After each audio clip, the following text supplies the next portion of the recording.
Well, cowboy, here we are in Cheyenne, Wyoming. Yeah, we're here. I've been waiting to say this for about a week. Okay, cowboy, you're up. All right. As they say in the Old West, yeehaw. We're on the home of the Warren Air Force Base. Had a great day today. 68. Enjoyed myself. How about you? I had a heck of a time, cowboy.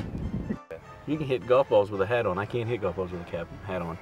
See, now, let me just point out something to everybody real quick, because I hear this, but this new generation, these young people, where's your...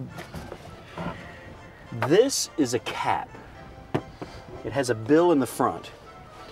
This is a hat. It has a brim that goes all the way around. So many people say, let me have my hat. That's a cap.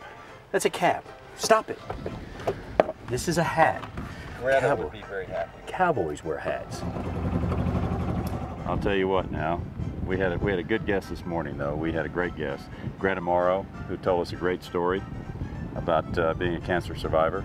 We were very pleased to meet her and very honored to meet her. Well, I was diagnosed in 1995 with stage 4 non-Hodgkin's lymphoma and chronic lymphocytic leukemia. And it was a pretty rocky road. I had 7 different kinds of chemotherapy. 3 of those were clinical trials. And finally, I had a bone marrow transplant from an unrelated donor. And that bone marrow transplant was a clinical trial. It saved my life. I was a patient down at MD Anderson for a lot of my treatment. I had some of it here, and I had a lot of it down there. They do cutting-edge research, and I'm a miracle. And so one thing that we're doing is trying to get Congress to see that we're just on the cusp of great discoveries, and we hope that the funding can continue, because lives are saved. My life was saved by a bone marrow transplant that was developed in a clinical trial while I was in other clinical trials, you know, and I was even part of that one. If that research hadn't gone on, I'd have died 6 or 7 years ago, the doctors told me. And also we spoke with Lieutenant Colonel Strobel from the clinic here that talked to us about prevention and how the military takes care of their enlisted folks and officers when it comes to prevention of cancer.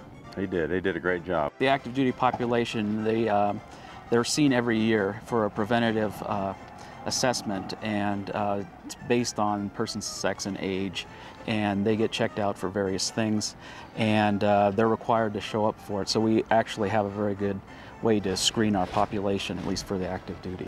Well, the other thing here is, speaking of military, we're right next to a major airport here, military airport, and we had a lot of C-130s flying over. I had those flying over when I was trying to hit the ball. Yeah. And a lot of big shadows over you. I've heard that about you. Yeah, no, I cast a big shadow over most folks. Yes, you do. We had, what is this, rodeo days? What is this called? Frontier days here Frontier, in Cheyenne. and Cheyenne, the wind does blow a little bit, so we got to hold our hats. But yeah, we have Frontier days here, so that comes up next week for 2 solid weeks in this town. Yep. Had a great day on the golf course. A lot of antelope, prairie dogs, birdies. All kinds of animals out there, all kinds of critters. All kinds of critters. So, great place. We appreciate Warren Air Force Base letting us come in and play their golf course. And we're ready to go to Billings, Montana. We got a long trip today. And I'm not taking off my hat. I don't take off my hat for anything except for 2 things. Okay. All right, and we're gonna go now. All right, ready? Let's Load them punch up. some doggies. Load them up.